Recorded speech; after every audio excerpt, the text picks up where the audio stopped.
Hello students, I welcome you all on my YouTube channel with a new session and a new topic of 12th chemistry.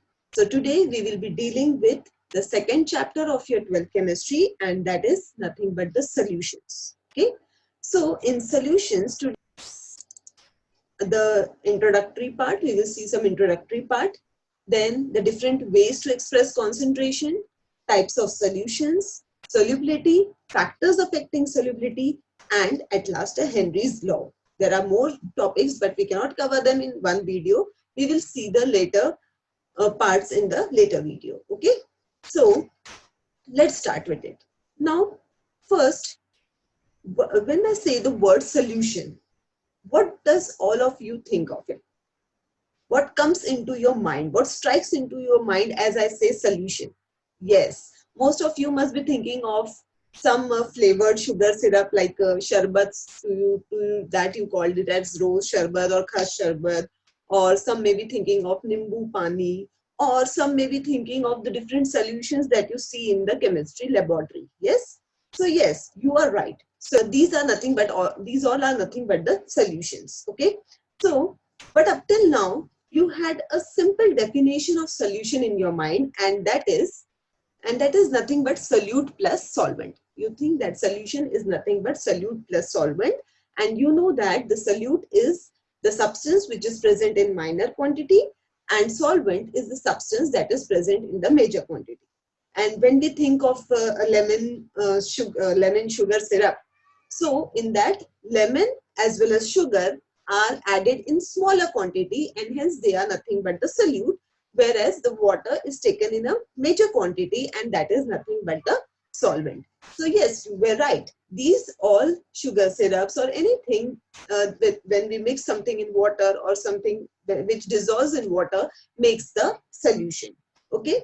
Now, but actually, if I asked you something, that if I want you to define it in a more specific way, because this is not the correct definition of solution, that solution is nothing but solute plus solvent.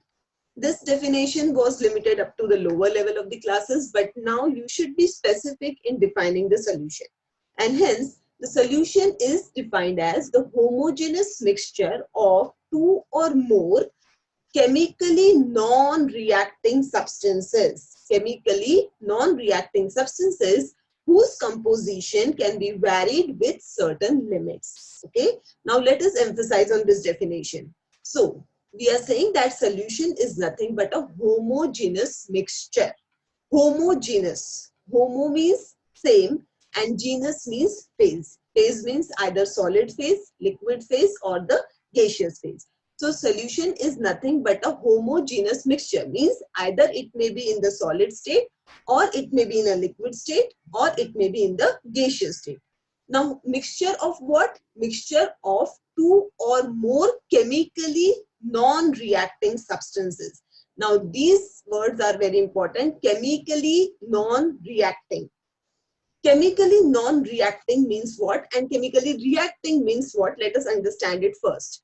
Now, whenever we combine two substances, okay, whenever we are reacting two substances, or whenever we are bringing close the two substances, what happens? Each substance is carrying some atoms, and these atoms combine to form a molecule of that particular substance. And in one substance, there are many such molecules.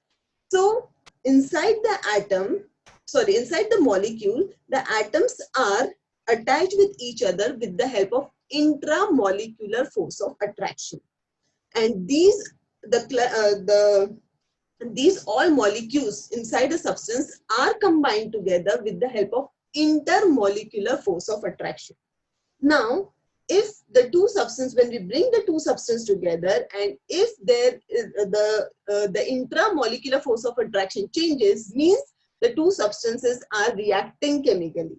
Whereas if there is a change only in the intermolecular force of attraction, then they are not reacting, but just they are occupying the space, or they are just combining with one another.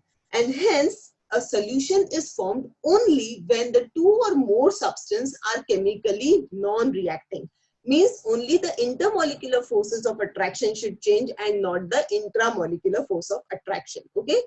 And whose composition can be varied within certain limits. Means up to a certain limit only we can we can add the solute to the solvent. Okay, there is one limit. After that, the solute doesn't dissolve in the solvent. So they are varied within a certain limits. Hence, the solution is now defined as the homogeneous mixture of two or more chemically non-reacting substances whose composition can be varied with certain limits. Okay, so let us see now this. I have prepared some beautiful slide and video for you to understand it in a better manner. So suppose if I'm taking a beaker, I've taken some water molecules in it. Okay, I've taken water actually in it, and I'm adding the crystals of sugar. Sugar is nothing but the sucrose, C12H22O11. So when I add this crystal to the water, what happens? These crystals are separated out into individual molecules. So all these are the individual molecules. And when I stir this, then this individual molecule, you can see over here, this individual molecule is trapped by the water molecules. They are trapped by the water molecules and they form a cluster, which is also known as a solvent cage, and thus each molecule is surrounded by the water molecule to form the sugar solution. Okay, so let's see it in a more better manner. Now in this video you can see that when I'm adding a sugar, now these molecules are getting separated. Okay, so you can see now here the molecules are getting separated and the bonds inside the molecules are not breaking, but just the molecules are getting separated, means the intermolecular force of attraction is getting broken down. So these molecules get separated and they are combining with the water molecules to form the cluster, and thus the sugar get dissolved in the water and makes a solution. So is it clear with you? Now let's move forward. So we have added some sugar in the water and it had made the solution. But how much quantity of sugar is added in how much quantity of water? This makes the concentration of the solution. So the concentration is nothing but the mass or the volume of the solute present in the given amount of the solvent. This concentration can be expressed in two ways, either in qualitative manner or in the quantitative manner. Now, first, let's see what is qualitative manner. Qualitative manner just define the solution whether we have taken it in a dilute quantity or in the concentrated quantity. Means what? If we are adding a little amount of sugar in suppose one glass of water, then we will call it as dilute. And if we are adding 4 spoons of sugar in the same amount of same volume of water, then it will be called as the concentrated solution. But like this, okay, but means I've added some molecules of solute and here I'm adding larger amount of solute, so it becomes concentrated, it becomes dilute. But this is not a very specific way to express the concentration. The most specific way of expressing the concentration is in the quantitatively manner. Now, quantitatively, there are 7 ways of expressing the concentration, and they are mass percentage, volume percentage, mass by volume percentage, parts per million, mole fraction, molarity, and molality. Now, all these you have studied in class 11, but we will take a quick recap on all these, how these are used to calculate the concentration, and then we will move ahead. So first, let us move to mass percentage.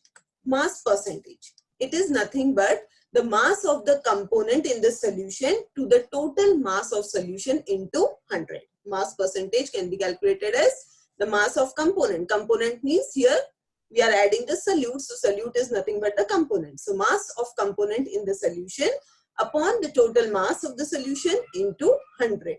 Now suppose if I ask you to calculate the mass percentage of sodium chloride solution containing 20 grams of sodium chloride in 100 grams of solution. So how we are going to calculate the mass percentage? Now here we know that mass percentage is mass of component, means mass of solute in the solution. In this case, the solute is sodium chloride. And how much quantity of it we are taking? We are taking 20 grams of sodium chloride. So sodium chloride is 20 gram. The total mass of the solution is 100 grams. So sodium chloride plus water, it becomes 100 gram. Hence, and since the sodium chloride is 20 grams, therefore the weight of the water will become 80 grams, and that is equals to 100 grams. So the mass percentage will be 20, that is the mass of the solute, upon the total mass of the solution, that is 100, into 100. That comes out to be 20%. Okay. So this way we calculate the mass percentage. Now let's move forward to see the next, that is volume percentage. Means if both the solute as well as the solvent are suppose in the liquid state, then generally we calculate the concentration with the help of volume percentage. Volume percentage is nothing but the volume of component in solution to the total volume of the solution. If I'm saying that I have a 25% ethanol solution in water, it means that I'm having 25 ml of ethanol in 75 ml of water, because the total volume should make up to be the 100 ml. So 25 plus 75 is 100. So 25 upon 100 into 100, that comes out to be 25. Means 25% ethanol solution contains 25 ml of ethanol, whereas plus 75 ml of water. Okay. Now let's move ahead. Next is mass by volume percentage. Mass by volume percentage is nothing but the mass of solute upon the total volume of the solution. So here we have taken the solute, the mass of the solute and the total volume of the solution into 100, that makes the mass by volume percentage. Next is parts per million. Then we have to calculate the concentration in a very larger area. Generally parts per million is to be used. Parts per million is nothing but the total part of the component, means the solute. The total part of the component to the total number of parts of all the components of the solution into 10 raised to the power 6. Here we are adding, multiplying it by 10 raised to the power 6, because we have to calculate in 1 million. Parts per million. In 1 million we are calculating, hence 10 to the power 6. So suppose if I'm, for example, if I have to calculate how much amount of dissolved oxygen is present in a seawater. So the concentration of dissolved oxygen in seawater is suppose 5.8 grams divided by 10 raised to the power 6 grams, and that comes out to be 58 ppm. So in this way we calculate parts per million. Next is the mole fraction. Mole fraction. In mole fraction is nothing but the number of moles of component upon the total number of moles of all the component present in the solution. Suppose I am taking the solution in which there are two types of components, A component and B component. Okay, or suppose if I am saying that A is the solute, then A solute and B is the suppose solvent. So these are the two type of components present in the solution. Now if I want to find out the mole fraction of solute, then what I am going to take? The number of moles of the solute upon the total number of moles of solute plus solvent in the solution. Okay. So let us assume that suppose Na, let us denote the number of moles of A by Na and number of moles of B by Nb. So the mole fraction for the solute A will be equals to Na upon the total number of moles, means Na plus Nb. Similarly, if I want to calculate the mole fraction for the solvent, that is suppose B, then Xb will be equals to Nb upon Na plus Nb. And it has to be noted that always the mole fraction of all the components present, the sum of all the components present will come out to be 1. Means always the mole fraction of all the components present in the solution will always be 1. Okay. So let us take one example. If I want to calculate the mole fraction of alcohol and water in a solution containing 4 moles of alcohol and 6 moles of water. Means I have made a solution which contains alcohol and water. There are 4 moles of alcohol and 6 moles of water. And I want to calculate the mole fraction of alcohol as well as of water. So how we are going to find it out? Let's see it. So we know that mole fraction is nothing but the number of moles of solute upon total number of moles of solvent, solution. So here let us consider it as n, number of moles of alcohol upon total number of moles, means number of moles of alcohol plus number of moles of water. That will be equals to, since here the number of moles of alcohols are 4, therefore I will substitute 4 in place of number of moles of alcohol upon 4 plus 6. 4 plus 6, and that comes out to be 0.4. And since the mole fraction of all the components present in the solution always comes out to be 1, the sum is 1. Therefore, mole fraction of alcohol plus mole fraction of water will always be equals to 1. And hence, the mole fraction of water can be calculated from the mole fraction of alcohol by subtracting it from 1. So 1 minus 0.4, that comes out to be 0.6. So the mole fraction of alcohol is 0.4 and that of water is 0.6. Okay, in this way we calculate the mole fraction. Next is the molarity. Molarity is the most popular way of measuring the concentration, and in most of the time you use the molarity concept only to make the solutions in the lab.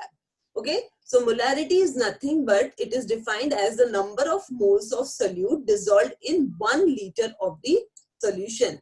Okay, molarity is defined as the number of moles of solute dissolved in 1 liter of solution. Let us assume that, let us denote molarity by capital M. Then that is equals to number of moles of solute upon the total volume of the solution in liters. And this number of moles of solute is nothing but the mass of solute upon its molar mass. So let us assume that suppose the mass of the solute is WB and molar mass will be MB, capital MB. Okay, this is calculated by finding out the molecular weight of the solute. So the volume of the solute and volume of the solution is suppose V ml, and since we have to consider it in liters, we will divide it by 1000. So let us substitute here. So number of moles of solute is nothing but WB upon MB, because number of moles is nothing but mass of solute upon the molar mass, divide by total volume of the solution in liters. So that is V upon 1000. So this 1000 will go up and we get WB upon MB into 1000 upon V. So in this way we can calculate the molarity. Let's see one example on it. Calculate the molarity of a solution containing 10 grams of sodium hydroxide in 500 ml of solution. Okay. So M molarity we have to find out. We know that the formula is M is equals to WB upon MB into 1000 upon V. Okay. So here given weight is 10 grams. MB means the molar mass of solute. Here solute is sodium hydroxide. So molar mass of sodium hydroxide, that we will calculate it out as molar mass of sodium hydroxide is nothing but molecular weight of Na plus molecular weight of oxygen plus molecular weight of hydrogen. So that molecular weight of sodium is 23, that of oxygen is 16 plus hydrogen is 1. So it comes out to be 40. Therefore MB will become 40. Then given in 500 ml means the value of V is 500 ml of solution. So let us calculate it out. So M will be 10 upon 40 into 1000 divided by 500. Now crossing out this, we get this is nothing but 2 by 4, which will again get crossed, and we get 1 by 2. That comes is about to be 0.5. 0.5 moles per liter. Okay, so this is nothing but the molarity of the sodium hydroxide solution in 500 ml of solution. And the last is molality. Molality is defined as the number of moles of solute dissolved per kilogram of solvent. So here it is the same. In molarity, we take the volume of solvent in the volume of solution in liters, and here we are taking the mass of solvent in kg. So most of the time molality will be used when the solution is made with a solid solvent. Okay, so we can take the mass of the solvent in kg. So mass of the solvent is nothing but WB. Mass of the solvent is suppose WA gram.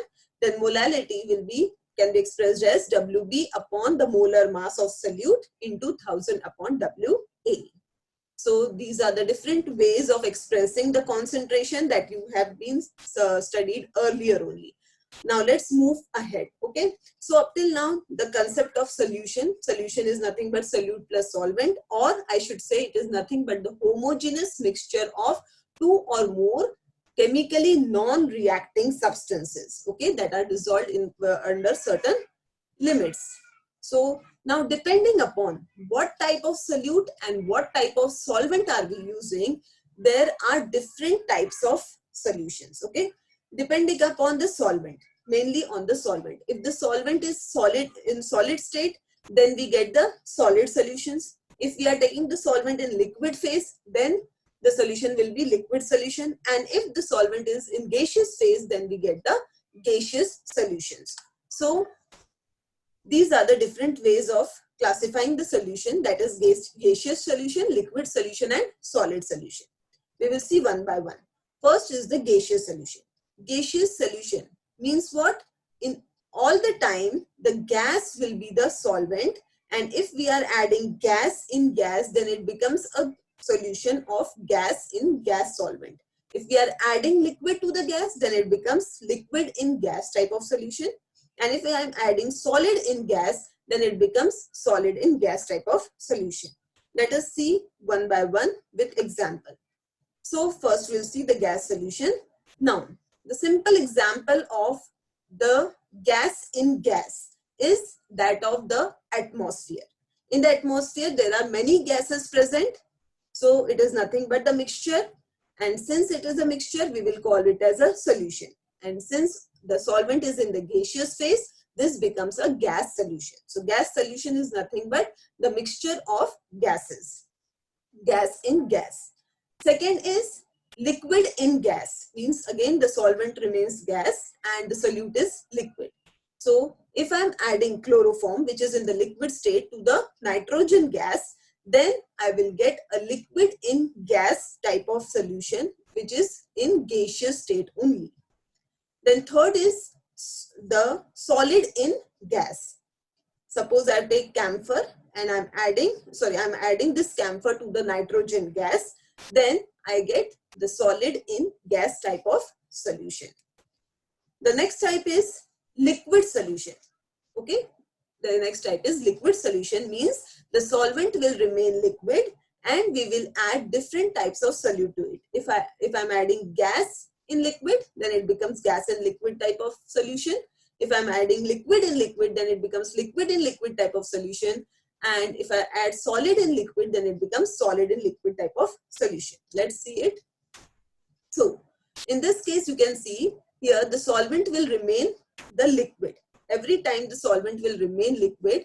And if I'm adding the gas, the example is oxygen dissolved in the water. This is the best example of gas in liquid type of solution.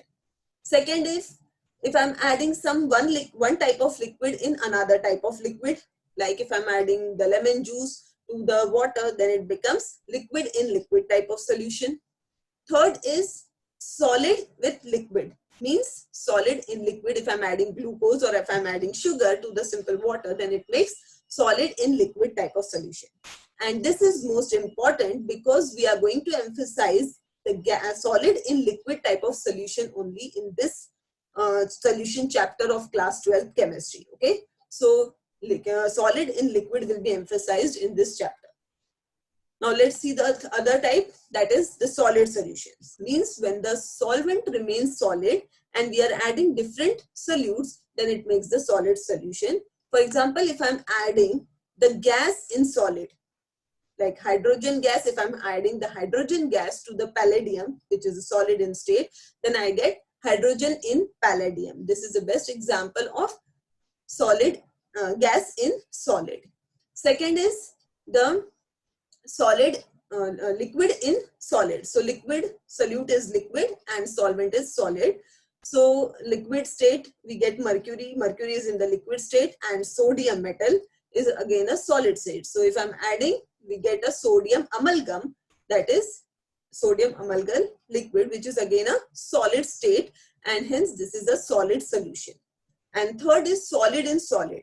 The different types of alloys that we prepare here when we are adding gold as well as copper, both are in the solid state. These both are generally used to make the different ornaments to mold the ornaments into different designs, and hence this is nothing but the solid in solid type of solution. But in this chapter, we are going to emphasize more on the solid in liquid and gas in liquid. These two types we are going to study more in this chapter. Now let's move ahead. So out of these, we are going to study solid in liquid and gas in liquid. Now let's move forward. I have said that we are going to study about the solid and liquid, and generally for the binary solutions. Binary solutions means those solutions which are nothing but the mixture of only two components, one solute and one solvent. So we are going to focus on binary solutions. So before starting, let's understand, if I've said that when we add a solute to the solvent, then it makes a solution. But it is not necessary always. Suppose if I'm adding sand in water, okay, does it will make a solution? No. Why? Because there the solubility is very poor. The sand molecules doesn't get soluble or miscible with the liquid. So this doesn't make a proper solution. Okay, and we want solution should be always in the homogeneous phase, means it should be only in the one phase, either in the liquid or in the solid or in the gas. And in that case, the sand will separate out from the liquid, and hence it will not be a homogeneous solution. Hence to that solution, we are not going to call it as a solution. So solubility factor is very important to prepare a solution. Now what is this solubility? Now every solvent has some capacity to solute, to add or to accumulate the solute in itself. As we have seen in that video, I have shown you how the sugar molecules get accumulated or are trapped by the water molecules. So means there is a capacity of how many sugar molecules will get trapped by how many water molecules. So that is the maximum capacity of that amount of water to absorb the sugar molecules. So when there is a maximum limit of absorbing the or I should say, when we add a solute to the solvent, then if there is some capacity that more solute can be dissolved in it, then such type of solution will be called as unsaturated solution. Now, let me explain you with a simple example. Suppose if I'm taking a glass of water, okay? If I'm adding 1 spoon of sugar to it, I'm mixing it, it will get dissolved. Again, I'm adding the second spoon, mixing it, it get dissolved. Third spoon, again mixing it, dissolved. But after some time, if I repeat this process, after suppose 10 to 12 spoons, thus the sugar molecules will not get dissolved in the water molecule. Means what? That is the maximum amount that has to be got dissolved in the solution, and after that no more solute get dissolved. And that condition or that point where no more solute can be added or no more solute get dissolved, that is known as the saturated point, and such solution is called as the saturated solution, in which no more solute dissolved. That is the maximum limit of that solvent to get absorb the solute molecules. Okay, so even after reaching this saturated point, if I add some more sugar crystals to my solution, okay, if I add some more molecules, then what will happen? Now since this is this situation or this state will be a very unstable state, because all the sugar molecules want to get accumulated because they are now separated, so they want the protection by the water molecules. Now since they are in the unstable state, they will try to occupy the stability, okay, and to occupy the stability, they will get the rest of the sugar molecules will get converted into the crystal, and such situation is called as the supersaturated solution, where supersaturated, in this the solution becomes unstable and the crystallization occurs. So solubility means the maximum amount of the solute that can be dissolved in a particular solvent is nothing but the solubility. So solubility of a solute is its amount per unit volume of saturated solution at a specific temperature. At a specific temperature, this we will move, when we'll move ahead, I will explain you what is it at specific temperature. Okay, so let's move ahead. Now, let's see the factors affecting the solubility. Now, this solubility can be increased or decreased, can get increased or decreased. It all depends upon the nature of solute and solvent, then the temperature factor and the pressure. The solubility depends on three things: nature of solute and solvent, temperature, and the pressure. Okay, so let us see how. So the first factor is nature of solute and solvent. Now this is a very important factor for the solubility. See, you must have seen this, that if we pour oil in water, it does not get dissolved.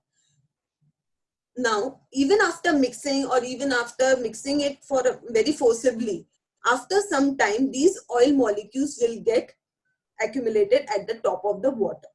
Now, why does it happen? Whereas if I'm adding a salt in water, it will get completely dissolved. This is all because of the difference in their chemical character. So, the first point is the nature. The nature of the solute and solvent should always be the same. Suppose if I'm, means what? It says that like dissolves like. Means if both the solute and solvent are having the same chemical character, then they will get easily, they can easily absorb each other, or they get easily miscible. Okay. So this solubility increases when both solute and solvent have a similar chemical character, or they have a like dissolve like. They are like dissolve like. Means what? Now in this case, we see that this oil is a non-polar, whereas water is a polar molecule. So water have a polar molecule, whereas this oil has a non-polar character. So when I'm dissolving a polar with non-polar, here the chemical properties changes, and hence the water does not dissolve oil in it. Whereas in case of sodium chloride is a polar molecule, as well as water is also a polar molecule, and hence the polar dissolves polar, means like dissolves like, and hence the solubility of NaCl is much better, or is higher, very higher as compared to the oil and water. And so the first factor of solubility is the nature of solute and solvent should be the same. It should always be the same. Now second is solubility is affected by the temperature, effect of temperature. Now we all know, as I have stated earlier, that we have taken a pot, we have taken some water in it, and I'm adding sugar to it. Okay, and if I'm adding the sugar, and if I have kept it on my stove, then what will happen? Obviously, the solubility process will get faster. More sugar molecules will get soluble, and the solubility will be faster. So the solubility increases with increase in temperature. But there is one condition. The solubility increases with increase in temperature only for the endothermic reaction. Now what is this for endothermic reaction? We know that endothermic means in which heat is absorbed. Okay, so generally what happens whenever we mix two things, sometimes the heat is absorbed and sometimes the heat is evolved. When heat is absorbed, it is called as endothermic reaction, and when the heat is evolved, then it is called as exothermic reaction. Okay, so if the reaction is endothermic, means it needs heat for the solubility factor. And if I'm providing that heat from an external factor, means what? I'm enhancing the solubility. So the solubility will increase with increase in temperature for endothermic reaction. Okay, but if the reaction is exothermic, means while solubling or while accumulating the molecules of each other, if the heat is given out, and I'm suppose adding some external heat to it, means what? Already it wants to escape out from the heat, and we are providing some external heat to it.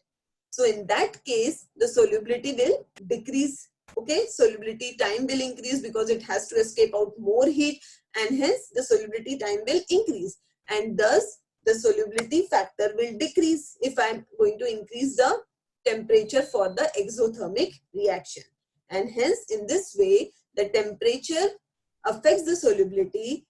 It increases the solubility for the with the increase in temperature for endothermic reaction, and it in solubility increases with, and if I am decreasing the temperature for the exothermic reaction, then the solubility can be enhanced. Okay, so in this way the solubility is affected by the temperature. So here you can see, here this is the graph. This graph shows that as the temperature increases, the solubility factor also increases. This is for sugar, this is for potassium nitrate, sodium bromide.